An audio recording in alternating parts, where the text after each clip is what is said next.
Good afternoon, everyone, and thank you very much for joining us for another one of our NewsCred webinars.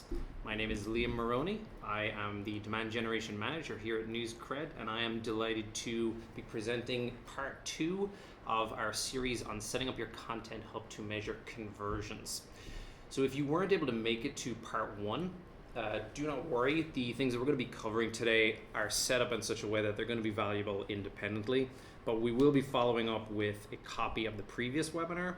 And of course, as always, we're going to be following up this webinar with a recording of this, with a slide share. And I'm also going to be doing a blog post down the line for this. So just to go into what we're going to be covering today, the goal here is to deep dive into the goals set up inside of your Google Analytics instance through the lens of content marketing. So what we want to achieve today is we want to go in and actually be able to gain deeper insights into how things are working and what is working.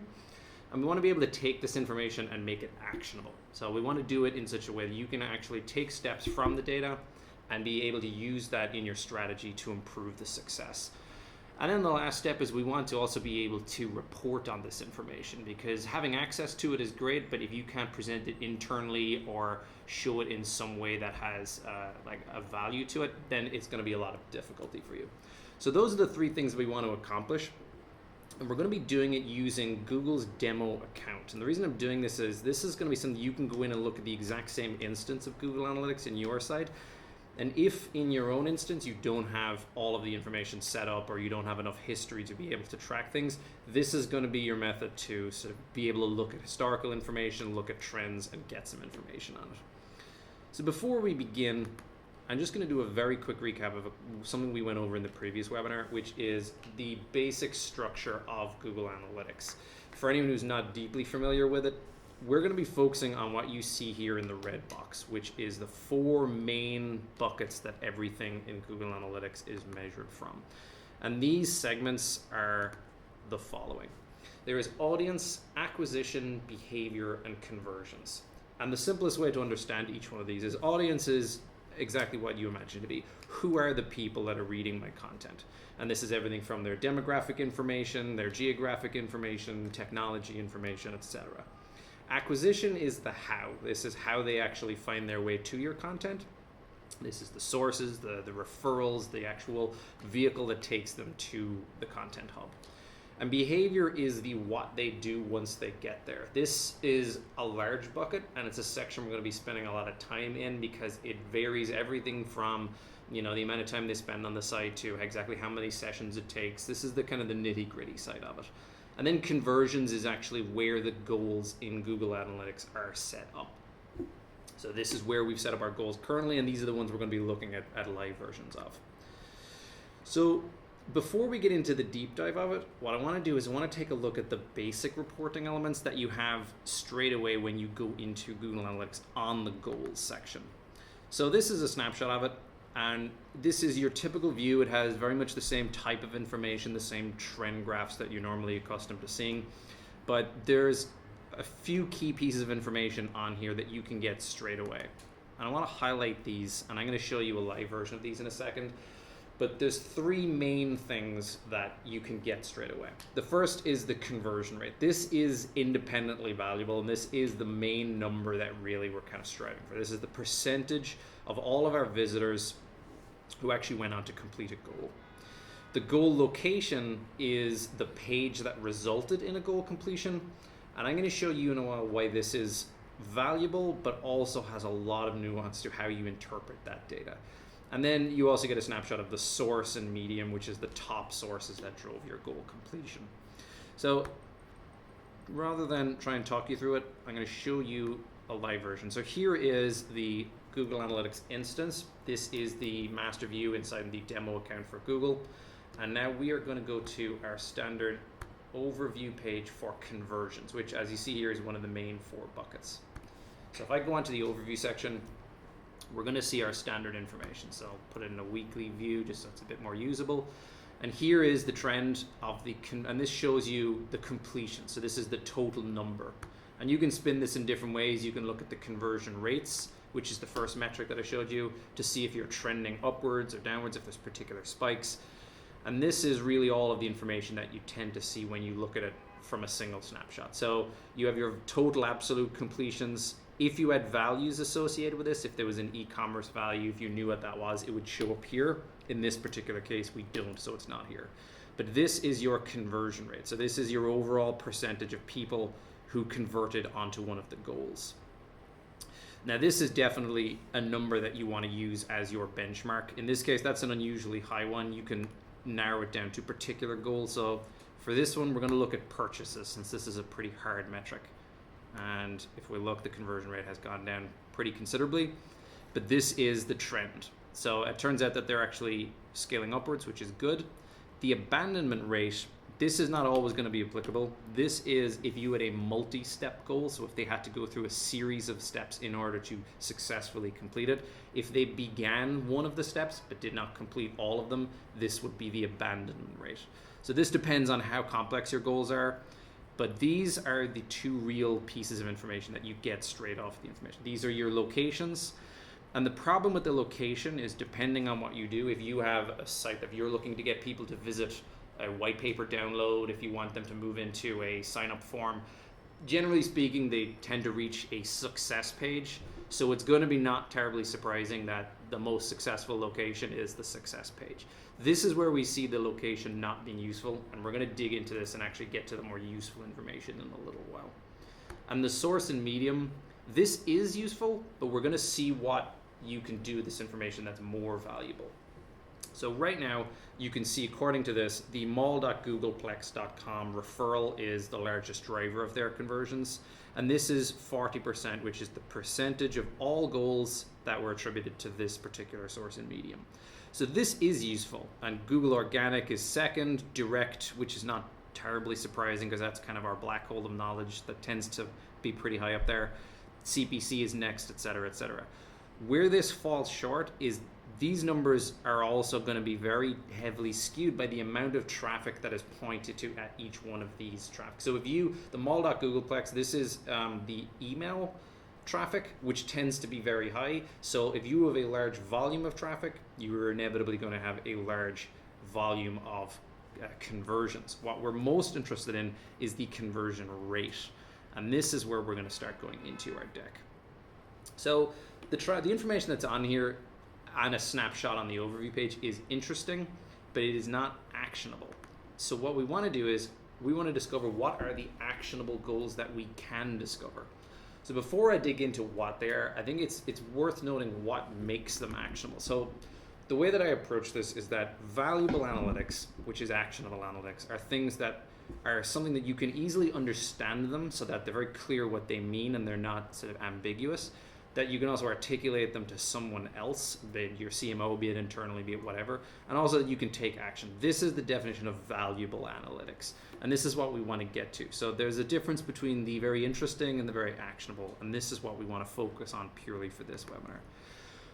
So these are the main ideas, and this, we're going to go through each one of these, but this is, if you wanted to screenshot a particular slide, this is a good sort of a reference slide for the types of things to look for when you're looking at actionable analytics.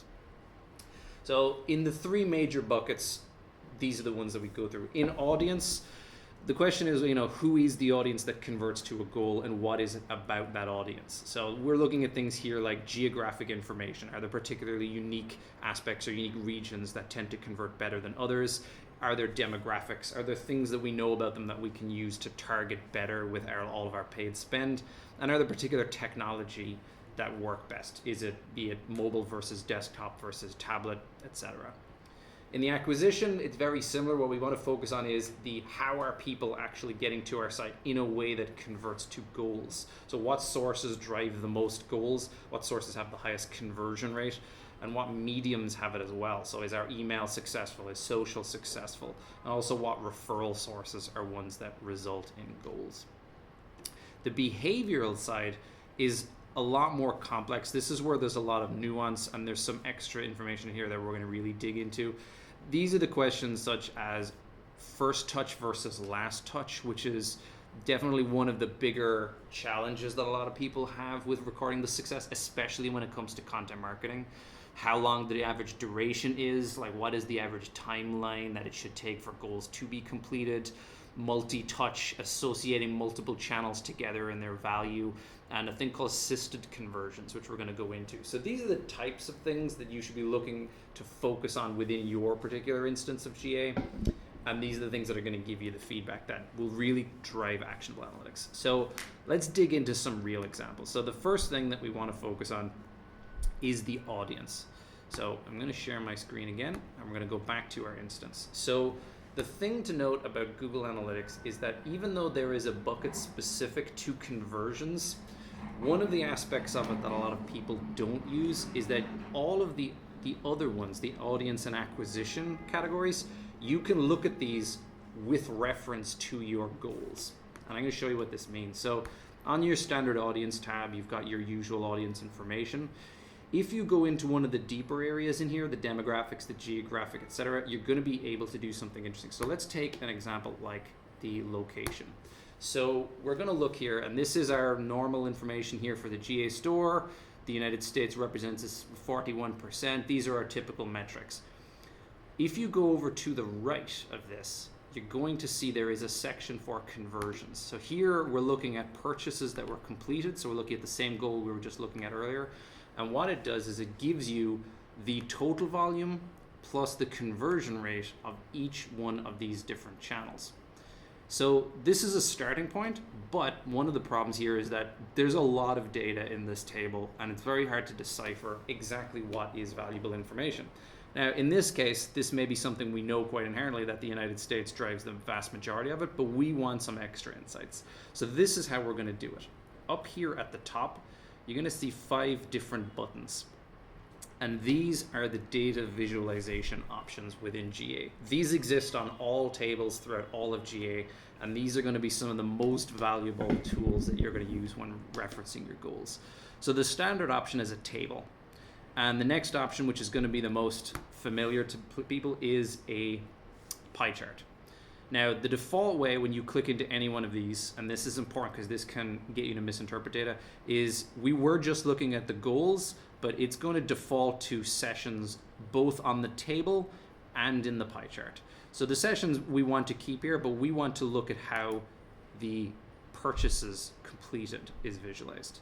And if I do that, we're going to see what is not very useful, which is the same information that we already knew, that the United States heavily skews. It's worth 95%, and it's not going to take us anywhere valuable. So what we want to do is we want to be able to get somewhere more interesting. So the first place you can go is performance. This is a standard bar chart. This is a typical familiar way again.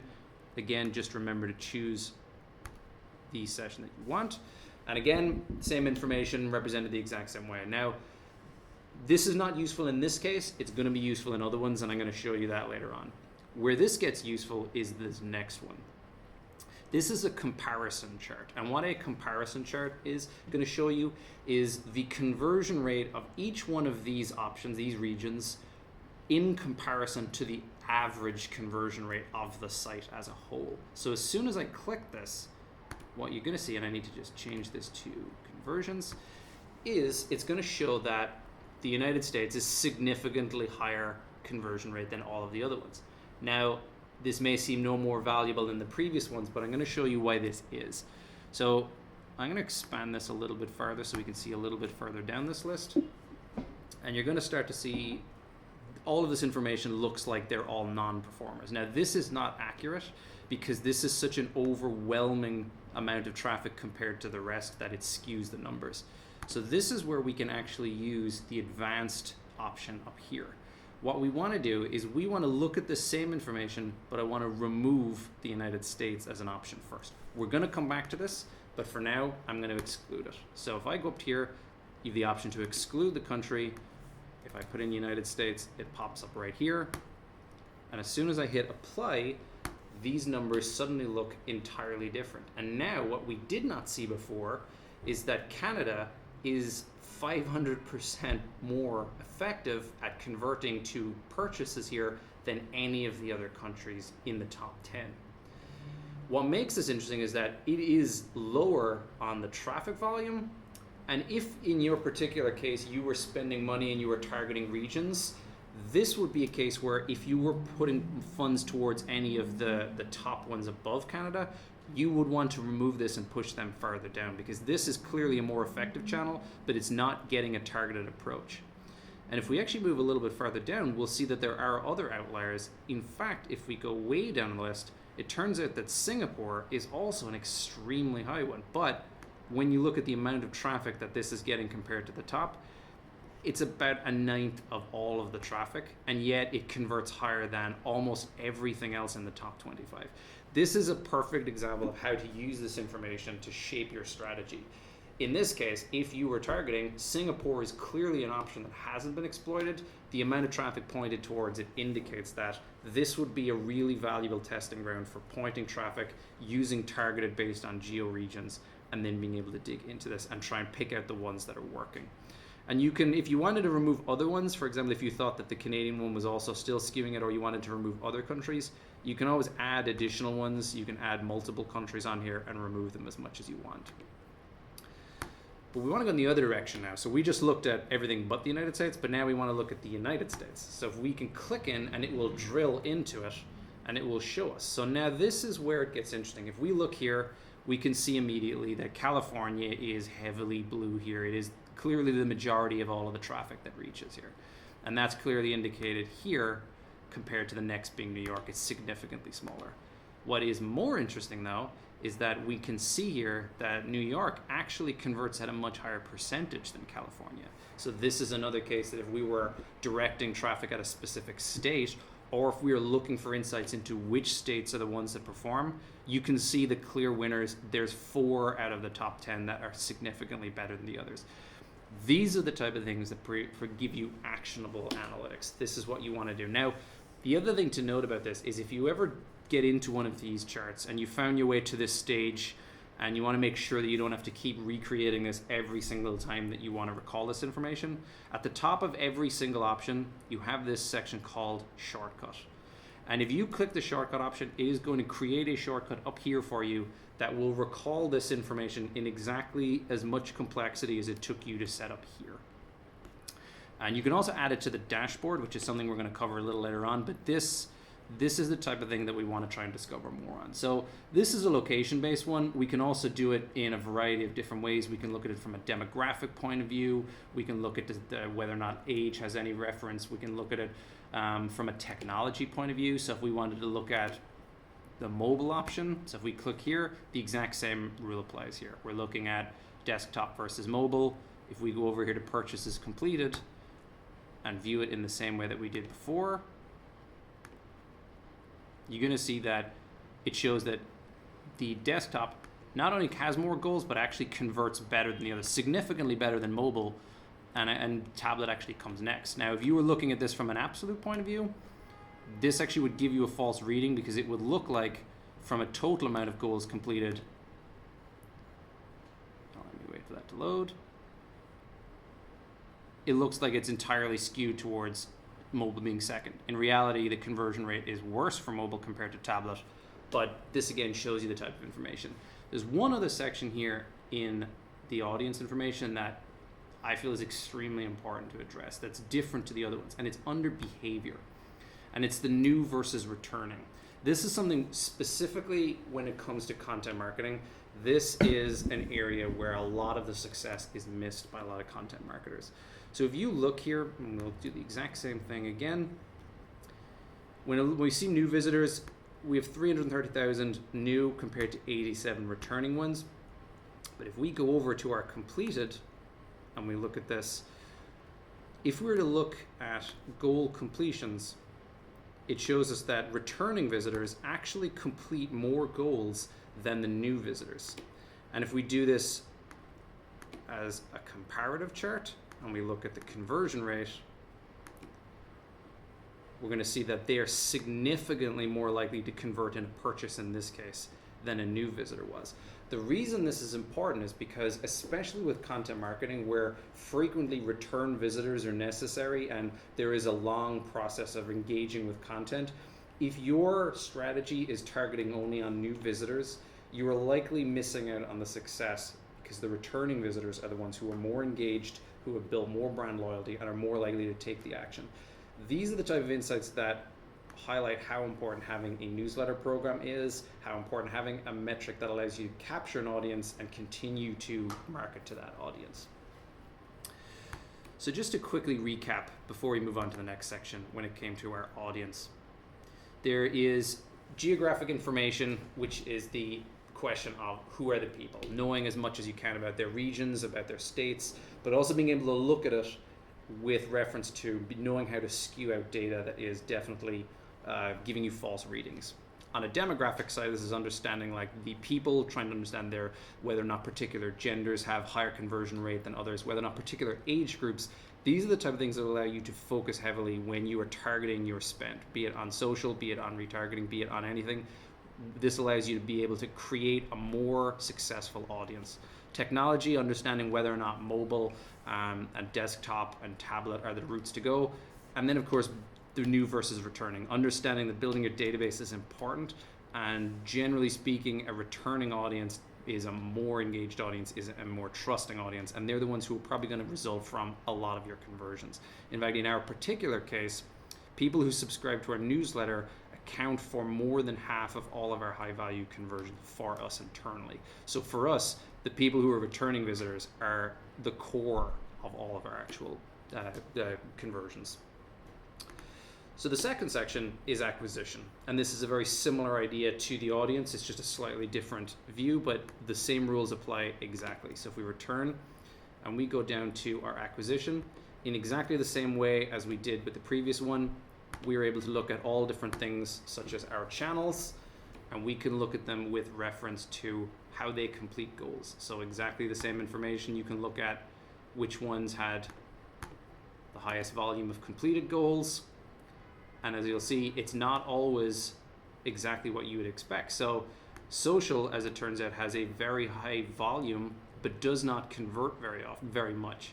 Now the question is whether or not the conversion rates hold true. And if you do the same thing here,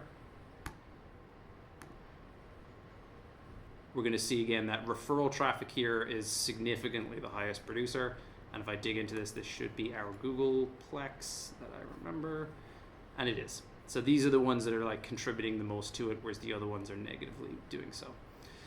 So in exactly the same way, this is just understanding how people are getting there, deciding what mediums. But the thing that we want to look at here is that the problem with content marketing is because a lot of people interact with multiple pieces of content, the actual acquisition source may not be the one that ends up converting, because Google will result on these are being looked at from their last click, whether or not someone who came in from this source in this session converted to a goal. A lot of the times this does not happen. So we're going to look a bit deeper into this, but just before we do, very quick recap is that the same way source is, we can treat it exactly as we would with demographics. But one of the things we covered in our last webinar was making sure that the data for your sources is clean. So if you haven't attended the last webinar, I would just suggest checking up on that and reading into how to clean up your data, because when you're looking at your sources, particularly your referral sources, if you haven't cleaned that up and done a little bit of customization, you could actually be getting inaccurate information that poorly represents it. So the next section is the goal behavior, and this is where there's a lot of nuance in here. So I'm going to dig right in here because there's quite a bit to unpack in here. So if we go down to behavior, the one difference for behavior is you would think it's under the behavior category. In this case, it isn't. For Google Analytics goals, all of the goals are actually, you can reference them here for audience and acquisition, but for behavior, we're going back into our conversion. And you're going to see in a second. So we saw on our overview page, and for this, I'm actually going to switch over to our own instance just because this is an e-commerce site and it's not going to provide you with the most value with content marketing in mind. But if I look at what our goal URLs are, which is these guys here on the overview, goal URLs is going to show you the pages where people converted. Now, again, it's worth bearing in mind, this is what I said, these are going to be skewed. I'm actually going to change the goal on this to one that's a little bit more, here we go, for more high value ones. So again, our dashboard is where people log in, so this is not inherently useful because this is the success page.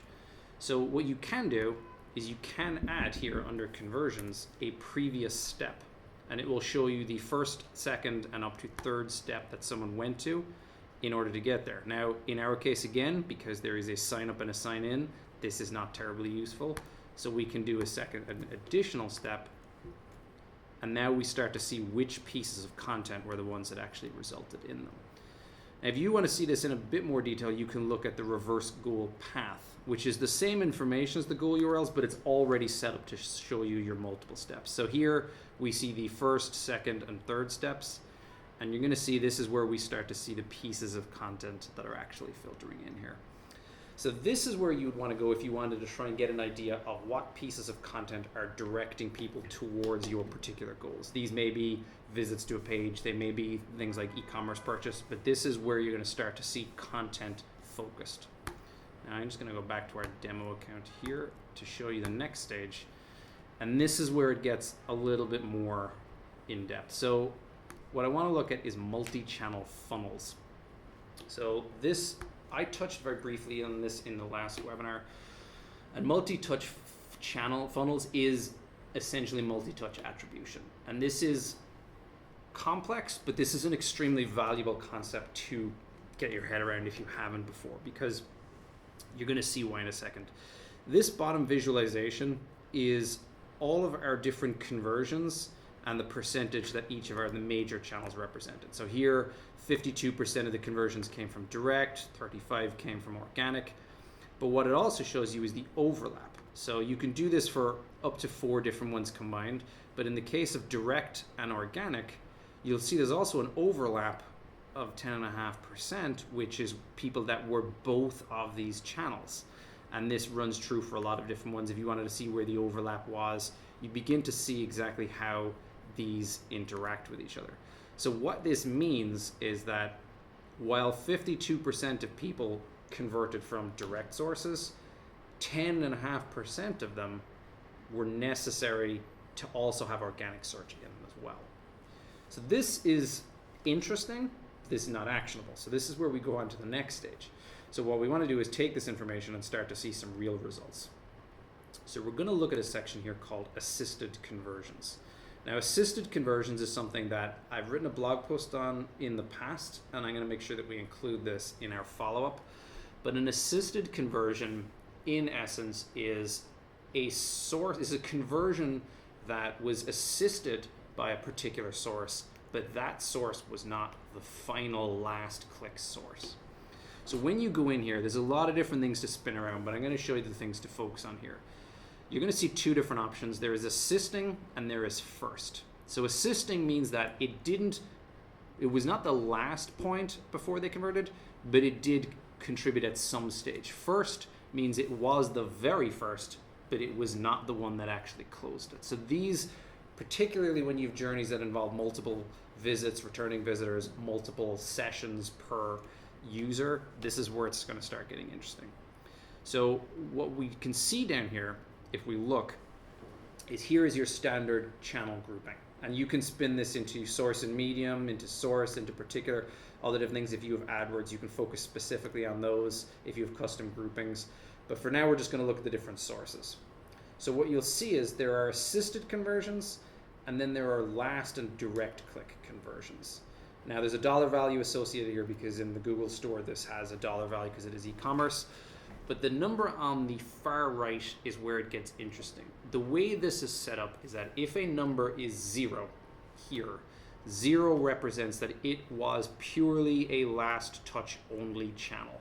The higher the number here means the more that number was an assist than it was an actual last click conversion option. And what this means is when we look at examples like direct, you're going to see that nearly 40,000 conversions were direct from this channel, but an additional nearly 21,000 of them were assisted. So this is the amount of information that you're missing from when you're only looking from a last click attribution. And if you're using marketing automation, if you're using your CRM, a lot of the time the last click is going to be the one that gets the credit, but this is the amount of work that went into the channels that did not get credit. And this becomes significant when you see certain channels that actually contribute as an assist more than they contribute as a direct one. So in this particular case, the display, which isn't something that has a large volume, but actually starts the conversation a lot more than it, or contributes to the conversation a lot more than it is the final point in the conversation. The reason this is important is that if you have paid funds going into some of these channels, a lot of the time it can seem like they're not effective because they're not getting the final click attribution in your CRM, but they may actually be contributing a lot more than you think. Now, if we decide to look at this from a first click, we're going to see the same type of information, but what's very interesting about it is organic search has more first touch than it has last touch conversions. This means that more people come into the site from organic, but don't necessarily convert from that channel. They may convert from another channel.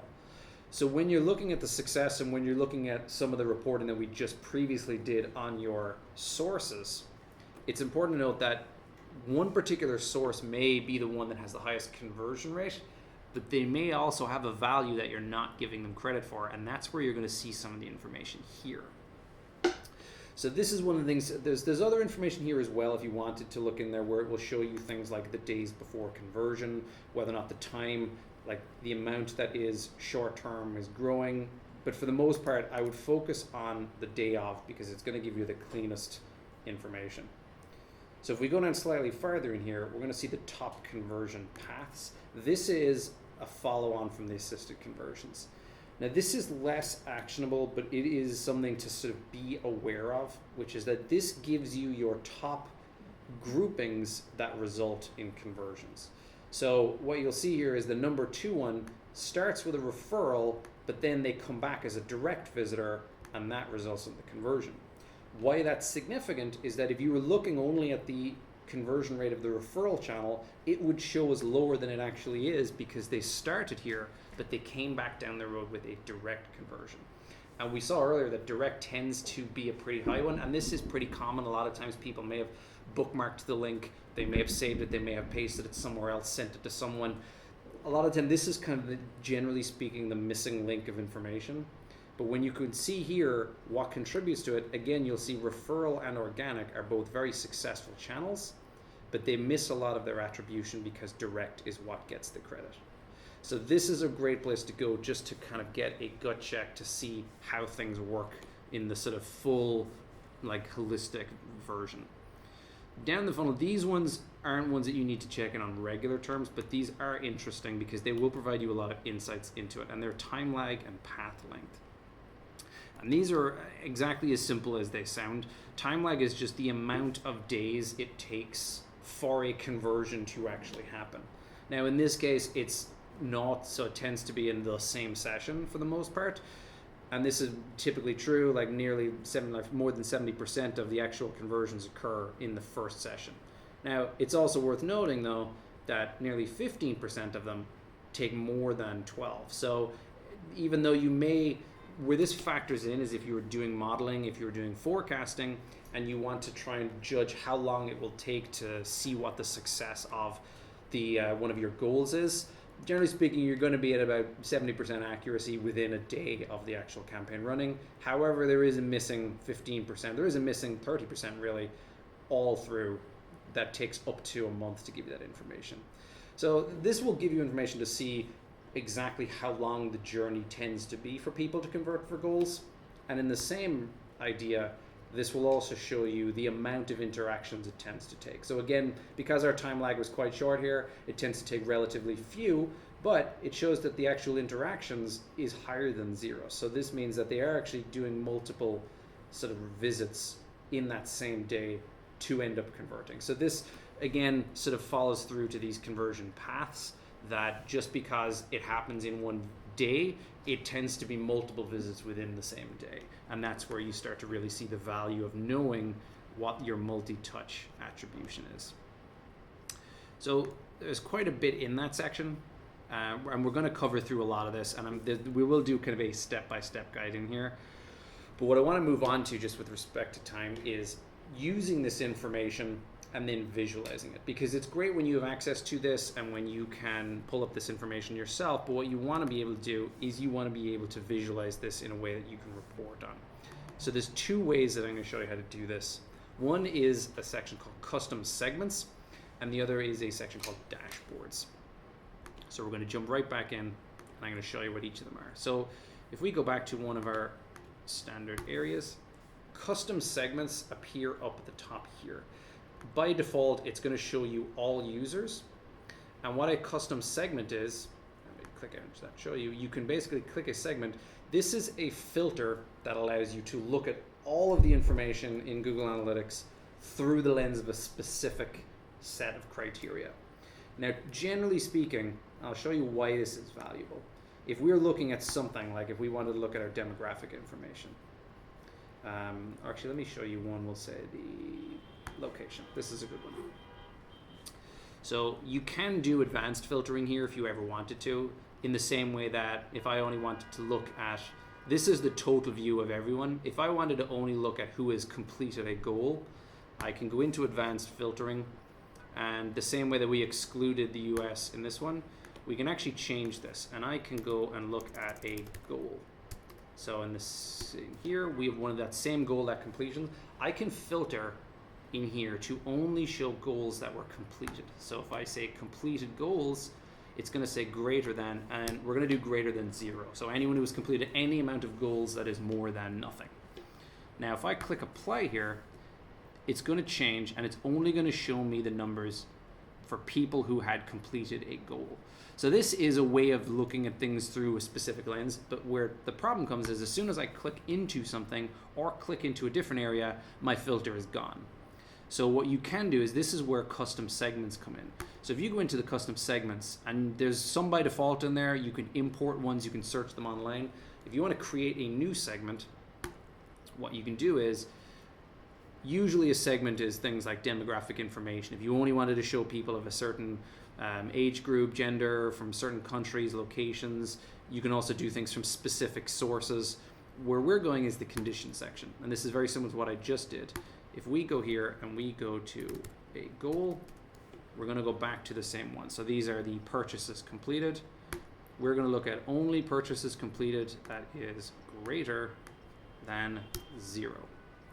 And now you're going to see here, this is going to give you a percentage. That's about the normal percentage of total traffic that converts into it. So if we now name this as purchases goals and save this, what it's going to do is it's going to allow you to filter everything through the lens of only the purchases. So again, now when we're looking at this, we're only looking at people who have completed goals, and we're seeing all the numbers. And if you look here,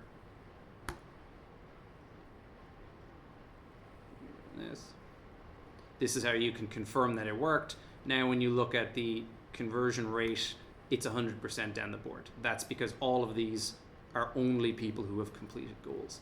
Why this is useful is that as you now move around, if I wanted to look at new versus returning, this same segment now holds true. So all of this is still only looking at the lens of people who completed goals. Now, what you can do with this is, this allows you to start looking at things like getting a picture of who the demographics are. Because if you were looking only at, let me remove this. If I remove this, it defaults back to all users. And if I look at the overview of the interests that we have, this is going to show us, this may take a second to load. Here are the different categories. These are the different things, the traits of people who are visiting on this site. In the same way on the demographic side, it's going to give us an overview. Now, this is your total site volume, but this may not be all of the people who are actually completing goals. So if we now go to our purchases, add this in,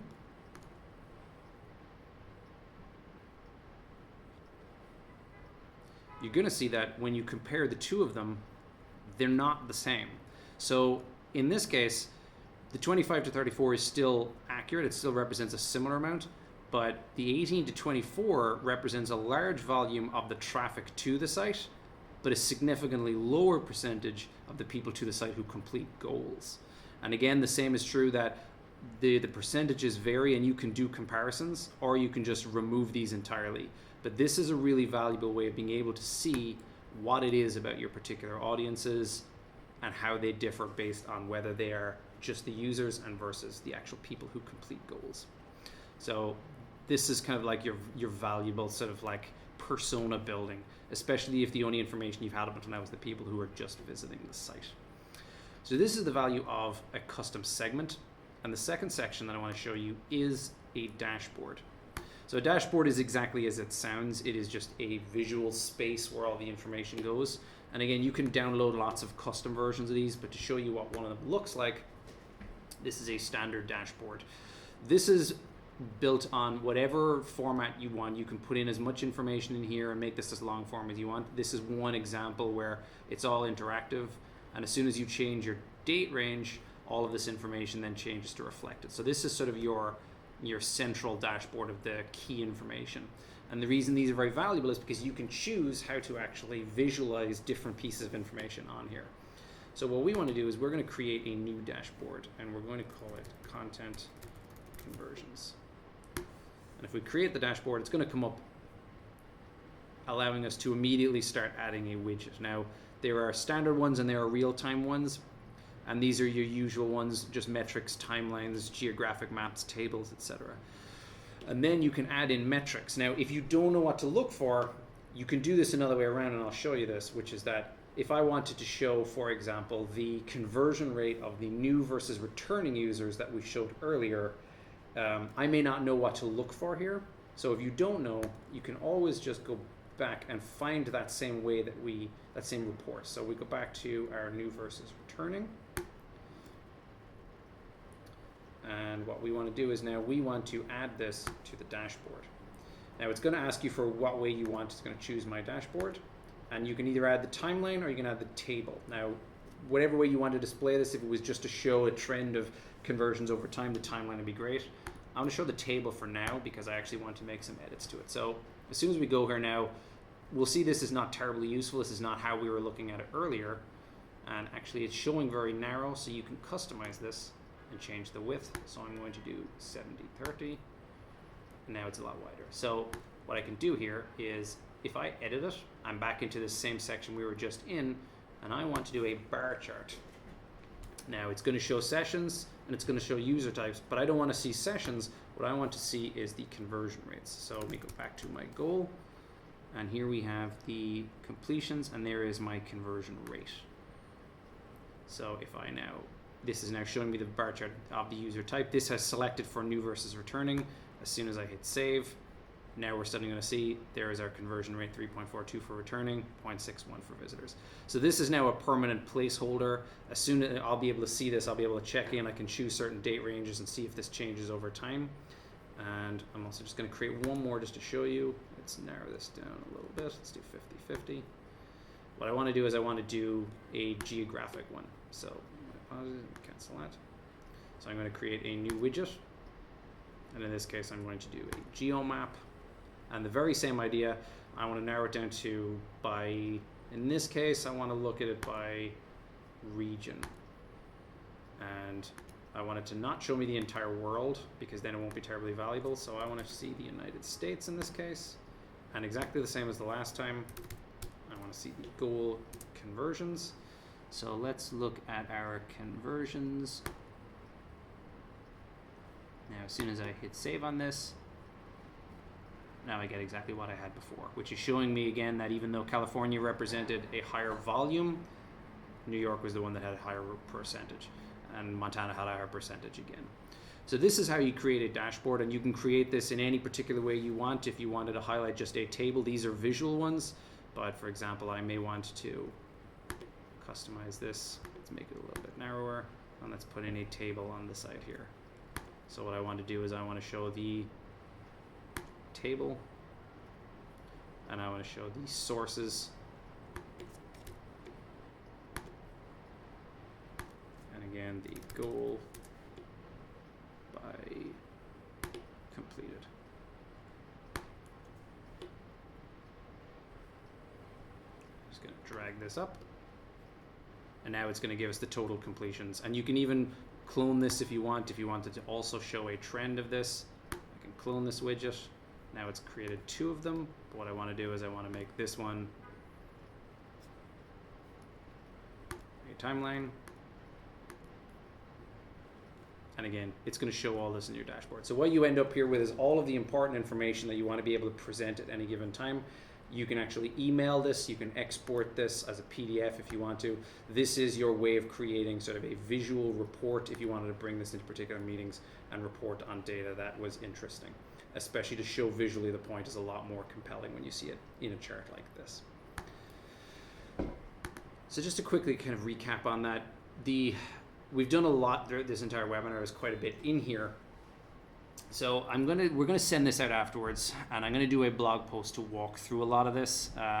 But the big three sections that we tackled here were gaining insights into this, so looking into the goals and being able to identify exactly what was the result and what was the contributor. And then more importantly, taking that information and finding how you can apply that to your strategy and how you can inform your strategy based on the information in those insights. And then the last bit, which we just dove into, was how do you take that information and build reports on it and actually use that.